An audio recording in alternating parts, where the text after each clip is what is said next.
Hello दोस्तों, कैसे हैं आप लोग। आपका PSS विजन एकेडमी में बहुत बहुत स्वागत है।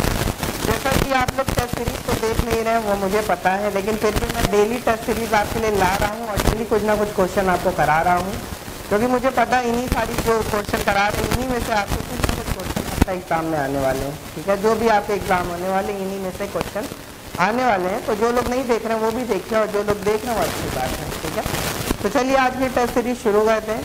और उसके पहले मैं आपको बता दे रहा हूँ 5 अक्टूबर से नए बैच शुरू हो रहे हैं MPSI और MP कांस्टेबल के। जो भी लोग एडमिशन लेना चाहते हैं वो ऐप के थ्रू एडमिशन ले सकते हैं। ठीक है, आइए पहला क्वेश्चन देखते हैं आज की क्लास का।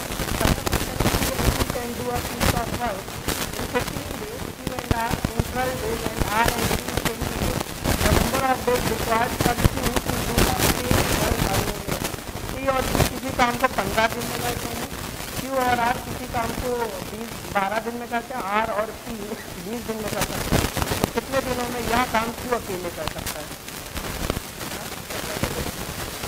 बेटा ये वर्क एंड टाइम का क्वेश्चन है। क्वेश्चन में कह रहा है P और Q किसी काम को कितने दिन में करते हैं? 15 दिन में करते हैं। Q और R कितने दिन में करते हैं? Q और R 12 दिन में करते हैं।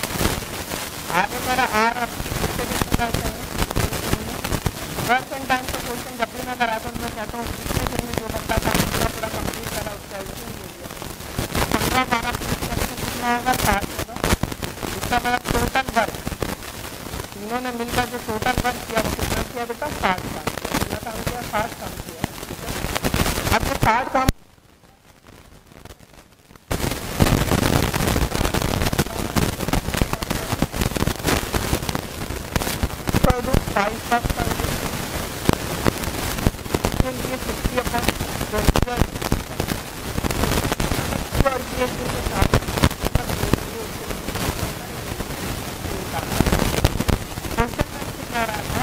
अगर Q अकेले काम करे तो कितने दिन में करेगा। ठीक है, तो जब भी इस तरह का क्वेश्चन आता है और अकेले के लिए पूछे तो पहले इन तीनों इक्वेशन को जोड़ लिया करो। जब जोड़ोगे तो P plus P 2P, Q plus Q 2Q, R plus R 2R, तो क्या हो गया? 2P plus Q plus R। ठीक है, कितने दिन में काम करेंगे? 5 4 9 9 3 12 12 वर्क पर डे करेंगे। तो P plus Q plus R कितना आ जाएगा? 6 वर्क पर डे आ जाएगा। कितना आ जाएगा? 12/2 6 वर्क पर डे। ठीक है, क्योंकि मुझे तीनों का दुगना नहीं चाहिए था, सिंगल फॉर्म में चाहिए था। ठीक है, हमें अकेले काम किससे कराना है? Q से। अगर Q से काम कराना है तो Q की इफिशिएंसी पता होनी चाहिए। तो Q की इफिशिएंसी जानने के लिए यहाँ से R और P की इफिशिएंसी निकालो और यहाँ पे पुट कर दो। ठीक है, तो क्या होगा? 6 इज इक्वल टू Q तो Q है ही है और R प्लस P की जगह मैं क्या रख सकता हूँ? 3 रख सकता हूँ। Q की इफिशिएंसी कितनी आ गई? 6 में से 3 गया 3 वर्क पर डे। आ गई कि नहीं आ गई? ठीक है, क्वेश्चन में कह रहा था Q अकेले कितने दिन में काम कर सकता है, तो Q को टाइम कितना है? टोटल काम 60 है और Q की इफिशिएंसी 3 है, तो 60/3 कितना हो गया? 20 दिन। मतलब 20 दिन में Q अकेले काम कर सकता है। क्लियर है सबको? ठीक है, चलिए अगला क्वेश्चन देखते हैं। अगला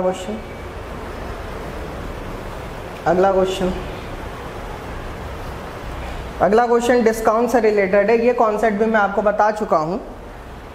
to gain 25% after allowing 25 discount of 10%, the shopkeeper should mark the price of the article which cost him rupees 360 years। एक दुकानदार रुपये 360 की क्रय मूल्य वाली वस्तु पर 10% की छूट देने के बाद 25% का लाभ कमाने के लिए उसका अंकित मूल्य कितना रखना चाहिए। ठीक है, देखो जब भी मैंने कहा था इस तरह क्वेश्चन है डिस्काउंट से रिलेटेड, तो आप देख रहे हैं यहाँ पे परसेंट डिस्काउंट कितने का वो दे रहा है, कितने का परसेंट डिस्काउंट दे रहा है ये भी आपको पता है। उसके अलावा प्रॉफिट कितना हो रहा है ये भी आपको पता है। तो हमने कहा था इस तरह क्वेश्चन में सबसे पहले CP और MRP लिख लिया करिए, और हमने कहा था 100 में से डिस्काउंट परसेंट घटाओ तो CP का रेशियो आ जाएगा। तो डिस्काउंट 10 का है, 100 में से 10 गया 90, और 100 में प्रॉफिट परसेंट जोड़ो तो MRP का रेशियो आ जाएगा। 100 में 25 जोड़ो कितना आएगा? 125 आ जाएगा। क्लियर है सबको? ठीक है, अगर कट रहा है तो काट भी लेते हैं। जैसे 5 से कट रहा है तो 5 1 कम 5, 5 और 40, इधर काट लो 5 दूना 10, 5 25। ठीक है, तो रेशियो कितना आ गया? 18/25 का आ गया। ठीक है, आप देखो क्वेश्चन में CP कितना दिया है? 360 दिया गया। अगर CP 360 दिया गया है तो मैं कह सकता हूँ ये जो 18 रेशियो है, ये जो 18 रेशियो है ये 360 के क्या होगा? बराबर होगा। अगर 18 बराबर 360 रुपये तो 1 बराबर 20 रुपये। अगर 1 बराबर 20 रुपये भाग दे देंगे तो हमसे कह रहा है कि अंकित मूल्य बताना है, तो MRP का रेशियो कितना है 25 है, तो 25 बराबर 25 दूना 50 बोले तो 500 रुपये। ठीक है, तो फाइनली इस क्वेश्चन का आंसर क्या आ गया 500 रुपये आ जाएगा। ठीक है, इस तरह कॉन्सेप्ट मैंने डिस्काउंट में आपको पढ़ाया था। चलिए अगला क्वेश्चन देखते हैं। अगला क्वेश्चन भी प्रॉफिट एंड लॉस का क्वेश्चन है। ये क्वेश्चन भी मैंने आपको कराया है, आप लोग यूट्यूब में जब वीडियो देखेंगे तो आप लोग को समझ में आ जाएगा। क्वेश्चन में कह रहा है the CP of 12 articles is equal to the SP of 10 article and the whole transaction there is a profit of. यदि 12 वस्तुओं का CP 10 वस्तुओं के SP के बराबर है तो इस पूरे सौदे में कितना लाभ होना चाहिए। ठीक है, चलिए आइए देखते हैं। क्वेश्चन में कह रहा है, अब देखो इस तरह क्वेश्चन मैंने कहा था जब भी इस तरह क्वेश्चन है तो मान लिया करो एक आर्टिकल का CP C है। अगर एक आर्टिकल का CP C है तो 12 आर्टिकल का CP 12C होगा कि नहीं होगा। ठीक है, अच्छा अब इधर मान लो एक आर्टिकल का SPS है, अगर एक आर्टिकल का SPS है तो 10 आर्टिकल का SP 10S होगा कि नहीं होगा, और ये दोनों कह रहा है आपस में क्या है बराबर है।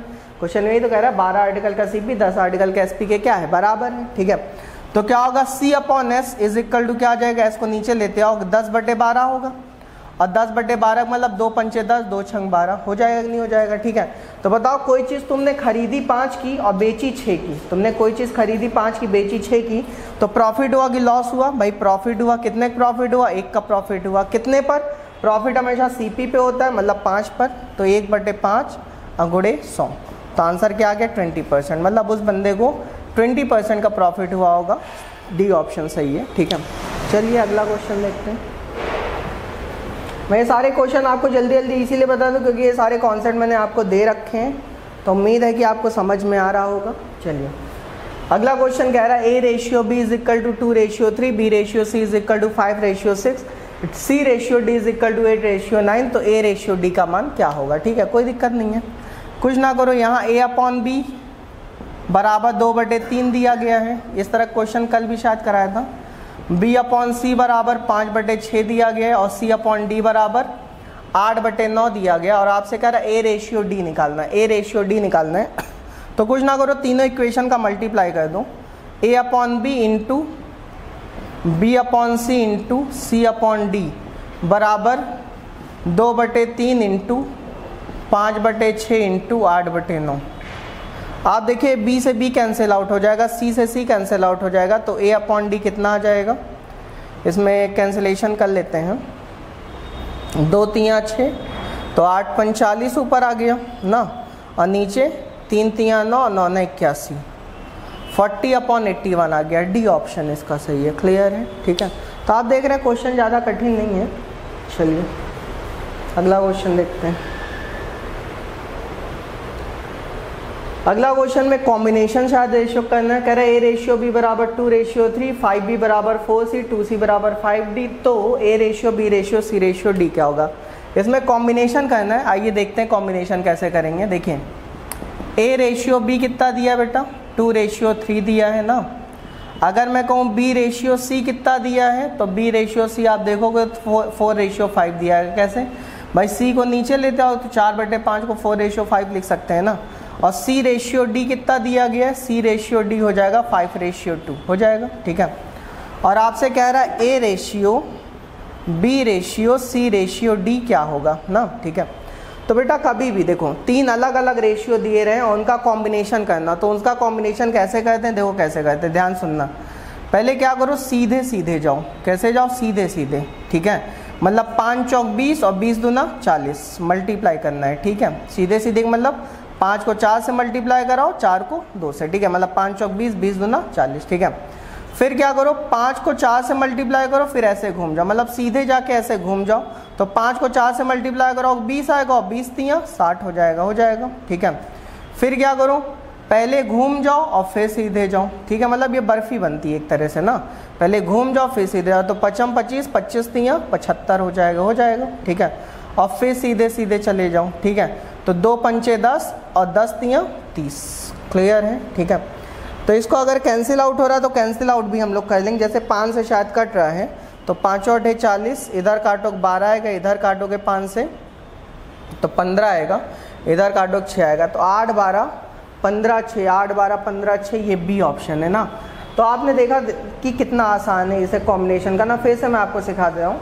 पहले आपको क्या करना है, 2:3, 4:5, 5:2 ऐसे लिख लेना है।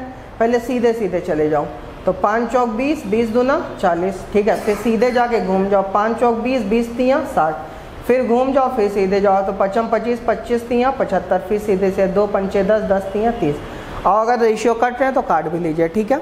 चलिए अगला क्वेश्चन देखते हैं। अगला क्वेश्चन, रेशियो कॉम्बिनेशन करना आपको आना चाहिए। अगला क्वेश्चन देखिए परसेंटेज से, लेकिन आसान क्वेश्चन ही है।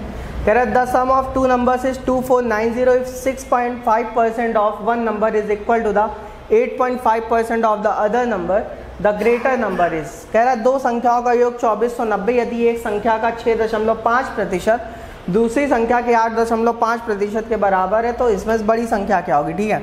अब दो संख्याओं का योग 2490, तो क्या कर लो, एक संख्या x मान लो, एक y मान लो, तो x + y बराबर 2490, ठीक है। कह रहा पहली संख्या का 6.5% तो क्या होगा, x का 6.5% लिख लो ना। और कह रहा दूसरी संख्या का 8.5% तो y का 8.5% लिख लो ना। तो आप देखो यहाँ पे x/y कितना आ जाएगा, 8.5/6.5 आ जाएगा। परसेंट से परसेंट कैंसिल आउट हो जाएगा, डेसिमल कटा, 5 से काट लीजिए, ऊपर 17 आएगा, नीचे आएगा क्या आएगा, 13 आएगा, ठीक है। आपसे कह रहा है बड़ा नंबर निकालना है। अगर बड़ा नंबर निकालना है तो इसका मतलब जिसका रेशियो बड़ा होगा वही नंबर भी बड़ा होगा। तो इन दोनों में रेशियो किसका बड़ा है, 17 का, ठीक है, मतलब x का। तो x अगर मैं यहाँ से निकालूँ तो x का रेशियो है 17, लेकिन किसके रिस्पेक्ट में, दोनों का सम। 17 में 13 जोड़ लो कितना, 30। देखो x का मान अगर यहाँ निकालना है तो x का रेशियो ऊपर रखो, divide by sum of the ratio, क्योंकि यहाँ सम हो रहा है ना, ठीक है। तो 17 + 13 कितना होगा, 30 होगा, ठीक है। तो 17/30 किसका, 17/30, 2490 का 17/30 ना, ठीक है। तो 0 से 0 काट लीजिए, 3 से काट लीजिए, 3 × 8 = 24 और 3 × 3 = 9, ठीक है। x = 17 × 3 = 51 का 1 हासिल 5 और 17 × 8 कितना होता है, 136। 17 × 8 136, 136 में 5 जोड़ लिए कितना आएगा, 141, 1411, ठीक है। तो इसका ऑप्शन क्या आ गया, 1411, ठीक है। चलिए अगला क्वेश्चन देखते हैं। अगला क्वेश्चन, सारी क्वेश्चन आसान है, कोई टफ क्वेश्चन नहीं है, तो बहुत ही आसान क्वेश्चन है, बस प्लस माइनस करना है। इसमें v बॉड मास लगा दूँ, पहले ब्रैकेट वाला सॉल्व कर लेना, फिर भाग दे देना, फिर जोड़ घटा लेना। कैसे, -70 + 28 डिवाइडेड बाई 7 में से 3 गया 4 ना, -70 + 28/4 कितना होता है, 7 होता है। -70 + 7 कितना होगा, -63 ना। कभी कभी ऐसे क्वेश्चन भी आ जाते हैं, ठीक है। चलिए डी ऑप्शन सही है इसका। अगला क्वेश्चन, अगला क्वेश्चन देखिए। कह रहा वह छोटी छोटी संख्या ज्ञात की जिसे 1875 से भाग देने पर एक पूर्ण वर्ग प्राप्त हो जाए। मतलब देखो हमें इन चारों में से वो छोटी छोटी संख्या बतानी है कि जैसे मान लो 5 से अगर मैं भाग दूं 1875 में, या तो पूर्ण वर्ग आ जाए, या तो 2 से भाग दूं तब भी या तो आ जाए, या तो मतलब कि इन चारों में से कोई एक संख्या होगी जिससे भाग देने पर पूर्ण वर्ग आ जाए, ठीक है। आइए देखते हैं कैसे करेंगे। देखो भाई, इंडिविजुअल को भाग दे लो, कहानी खत्म। 1875 को 5 से भाग दो जरा, 5 × 15 दिख रहा है, नहीं आएगा परफेक्ट ना, 5 × 15 और इधर 3 आएगा, 5 × 35 375। क्या 375 किसी का पूर्ण वर्ग होता है, क्या नहीं होता है, ठीक है। देखो 1875 2 से तो कट नहीं सकता, इसलिए इसको पहले ही काट दो, क्योंकि 2 से वही नंबर कटते हैं जिनके अंत में क्या हो, कोई इवन नंबर हो, तो 2 से तो कट नहीं सकता है। 7 से देखना हो तो देख लो, 1875 को 7 से भाग दे के देख लो, मेरे हिसाब से नहीं कटेगा, देख लेते हैं। 7 दूना 14, 4 इधर आ गया, 47 हुआ, 7 × 42, 5 इधर आया, 7 × 7 = 49। बताओ 200 सही है, तो रिमेनिंग बच गया, तो ये कैसे पूर्ण वर्ग हो सकता है, ये भी नहीं हो सकता। तो भैया बचा कौन सा, एक ऑप्शन बचा, यही होगा, और देख लेना होगा भी। 1875 को 3 से भाग दे दो, 3 × 18 और 3 दूना 6 और इधर 3 × 5 = 15। बताओ 625 वर्ग होता है, किसका होता है, 25 का होता है कि नहीं होता है, ठीक है। तो इस तरह क्वेश्चन ऑप्शन से हम लोग ख़त्म कर सकते हैं ना, ठीक है। चलिए अगला देखते हैं। अगला क्वेश्चन देखते हैं। अगला क्वेश्चन देखो, कह रहा है वह छोटी छोटी संख्या ज्ञात करो जिसे 8 और 12 से भाग देने पर प्रत्येक स्थिति में शेषफल 5 प्राप्त हो जाए। अब इस क्वेश्चन को हम ऑप्शन से भी ख़त्म कर सकते हैं और चाहें तो करके भी दिखा सकते हैं, ठीक है। चलो पहले ऑप्शन से ख़त्म करना बताऊं। जैसे मान लो कह रहा है वह छोटी छोटी संख्या बताओ जो 8 और 18, मतलब इन चारों में से, इन चारों ऑप्शन को एक बार 8 से भाग दो, एक बार 12 से। तो जिस केस में रिमाइंडर 5 है, समझ जाना भैया आंसर है। बताओ 19 को 8 से भाग देने पर, 19 को 8 से भाग देने में क्या कभी रिमाइंडर 5 आता है भैया? नहीं आता है। क्यों? 19/8 करो, 8 रिमाइंडर 3 आ गया, तो ये ऑप्शन तो पहले ही कट गया। 91 को 91/8 करोगे, 8 दाम में 80 होता है, 88 होता है, 8 को 11 बार पढ़ोगे तो 88, तब भी रिमेनिंग 3 बार, तो ये भी नहीं होगा भैया। 101 को भाग दे लूँ ना, तब भी मेरे ख्याल से नहीं आएगा। वैसे भी 12 8 96 होता है ना, 101 में भाग दो, 12 8 96 होता है ना, तो यहाँ तो चलो 5 आ रहा है शायद ना, और 8 से भाग देने पे आएगा क्या? 8 एकम 8, 8 एकम 8, 9 10, 21 बचेगा ना, तो 8 2 16, तब भी आ रहा है क्या यार? लेकिन हमें छोटी छोटी बतानी है ना, ठीक है। आइए देखते हैं। अच्छा, ये हमारा ऑप्शन सही हो सकता है, अभी ये माना हमने, ठीक है। चलो 29 से भाग करके देख लो। 29/8 करो, 8 3 24, रिमाइंडर 5 आ रहा है ना, और 29/12 करो, 12 दूना 24, तब भी रिमाइंडर 5 आ रहा है। इसका मतलब ये भी ऑप्शन सही हो सकता है। मतलब 2 ऑप्शन सही, लेकिन 2 ऑप्शन तो सही हो नहीं सकते, हमें छोटी छोटी संख्या बतानी है, तो हमें अरे कौन सा ऑप्शन सही होगा? 29 सही होगा, ठीक है। अगर मान लो आपका ऐसे नहीं करना तो आप वैसे कर लो, नंबर निकालना है तो सीधे मैंने ये तरीका बताया था क्या, k टाइम्स एलसीएम ऑफ 8, 12 और प्लस रिमाइंडर, है ना। तो बताओ 8 12 कैल्शियम कितना होता है बेटा? 24 होता है, और प्लस 5, ठीक है। तो k की वैल्यू 0 रखो, काम नहीं बनेगा, 1 रखो, k की वैल्यू 1 रखो, तो 24 में 5 जोड़ो, देखो 29 आ गया कि नहीं आ गया। अगर ऑप्शन से नहीं करना तो ऐसे कर, ऐसे तरीका से क्लियर है, ठीक है। चलिए अगला तरीका देखते हैं, अगला क्वेश्चन देखते हैं। ये तो क्वेश्चन बहुत ही आसान है, कह रहा है 4/5 में कितना जोड़ा जाए 5/4 प्राप्त हो जाए। अब ये ऐसे क्वेश्चन इसीलिए देते हैं जैसे आप कंफ्यूज हो जाओ ना, ठीक है। क्वेश्चन में कह रहा है 4/5 में x जोड़ा जाए तो 5/4 हो जाए। कह रहा है कितना जोड़ा जाए, तो तुम कहते हो x जोड़ा जाए, ठीक है। तो x बराबर क्या होगा? 5/4 माइनस 4/5, एलसीएम लोगे 20 आएगा, 5 4 का एलसीएम भाई कितना होता है? 20 होता है, और 4 पंचे 20 करो, 25, ऊपर 25 आएगा ना, माइनस यहाँ 5 चौक 20/5, 4 4 चौक 16 ना, तो यहाँ 25 में से 16 गया, कितना बचा? 9, 9/20, 9/20 आएगा। ऑप्शन कोई है क्या? हाँ ये देखो है सी ऑप्शन, ठीक है। क्लियर है? तो आपने देखा कितने आसान क्वेश्चन आजकल एग्जाम में पूछे आ रहे हैं, और ऐसे ही क्वेश्चन आएंगे, आपको घबराने की जरूरत नहीं। चाहे आप MPSI की तैयारी करो, चाहे MP कांस्टेबल तैयारी करो, चाहे रेलवे की तैयारी करो, प्री में इसी तरह के क्वेश्चन आएंगे। मेंस में क्वेश्चन अच्छे हो सकते हैं, लेकिन प्री में ज़्यादा कठिन पेपर नहीं आता, एवरेज पेपर आता है, ठीक है, कि हर एक बच्चा उसको अटेम्प्ट कर सके, ठीक है। तो अगर आप वीडियो बेटा नहीं देख रहे हैं तो ये आपकी गलती, मेरी गलती नहीं। मैं तो अपनी पूरी ईमानदारी के साथ मेहनत कर रहा हूँ, और जो मैं मेहनत कर रहा हूँ उसका फल मुझे मिलेगा, ठीक है। और आप मेहनत नहीं कर रहे तो उसका फल आपको मिलेगा, ठीक है। सीधी सी बात है, यही कॉन्सेप्ट है इस दुनिया का बेटा, यही कॉन्सेप्ट है। आप मेहनत करोगे तो आपको आपकी मेहनत का फल मिलेगा, मैं मेहनत करूंगा तो मुझे मेरी मेहनत का फल मिलेगा। आज नहीं तो कभी ना कभी मिलेगा, ठीक है। तो अगर आप नहीं पढ़ रहे हैं, घर में इधर उधर कलाकारी में लगे हुए हैं, तो समझ लीजिए बेटा आप अपने साथ तो कलाकारी कर ही रहे हैं, साथ ही साथ अपने घर परिवार वालों के साथ भी कलाकारी कर रहे हैं, और प्लस अपने जीवन के साथ भी कलाकारी कर रहे हैं बेटा। सबसे बड़ी बात तो ये है, क्योंकि जीवन में आगे चल के आपको जीवन में कौन मिलेगा, आपको किसके साथ रहना पड़ेगा, आपने नहीं देखा है। आपने क्या देखा है? आपने ये देखा है कि आप अपने लिए इतनी मेहनत कर लो कि किसी के सामने कभी आपको झुकना ना पड़े ना, लेकिन ये चीज़ आप कर नहीं रहे हो। तो इसलिए वो सारी बातें आप समझ सकते हो, आप खुद ही समझदार हो, इतना कोई ज्ञान देने की ज़रूरत नहीं है, ठीक है। वैसे ही पढ़ा के हम लोग थक जाते हैं, तो आप लोग को ज्ञान देने बैठेंगे तब तो हो चुका है ना, ठीक है। तो अगर पढ़ रहे हैं तो अच्छी बात है, और शेयर वेयर करा करिए। शेयर भी नहीं कर रहे तो ये भी आप गलत ही कर रहे हैं, अपने साथ गलत कर रहे हैं, ठीक है, कहीं ना कहीं। क्योंकि भाई सीधी सी बात, अपने साथ इसलिए गलत कर रहे हैं क्योंकि भाई शेयर नहीं करेंगे तो सीधी सी बात है, एक दिन ऐसा आएगा कि मैं सोचूंगा कि यार मेरा वीडियो शेयर तो ज़्यादा होता नहीं है, ठीक है, या बच्चे हमारे सपोर्ट तो कर नहीं रहे, तो इनको पढ़ाने से क्या ही मतलब है ना। तो बस वही है, वहीं से कहानी ख़त्म हो जाएगी, यही होगा, ज़्यादा से ज़्यादा क्या होगा, यही होगा और क्या होगा, ठीक है। और अगर आपको लगता है कि अगर आप हमको नहीं पढ़ाएंगे तो किसको पढ़ाएंगे बेटा, पढ़ाने वालों की तो कमी है ही, पढ़ने वालों की तो कमी है ही नहीं, ठीक है। दुनिया में इस समय पढ़ने वालों की कमी नहीं, किसी को भी पढ़ाना चालू कर दो, किसी भी गांव में खड़े हो जाओ बोर्ड पे, सब बच्चे पढ़ने आ जाएंगे। हाँ, अगर बच्चे पढ़ना चाहते हैं तो, और आप सही से पढ़ा रहे हैं तो, ठीक है। आपको कद्र नहीं है वो बात अलग है, लेकिन हमें तो पता है कि हमारी वैल्यू क्या है, ठीक है। तो पढ़ा करिए, मेहनत किया करिए, एग्ज़ाम आने वाले हैं उनको दीजिए। 12 तारीख को CHSL का एग्ज़ाम है, जिनका भी है वो देखें इस वीडियो को, फ़ायदेमंद है ये वीडियो, ठीक है। तो चलिए फिर कल मिलते हैं, आज के लिए इतना ही। Thank you so much.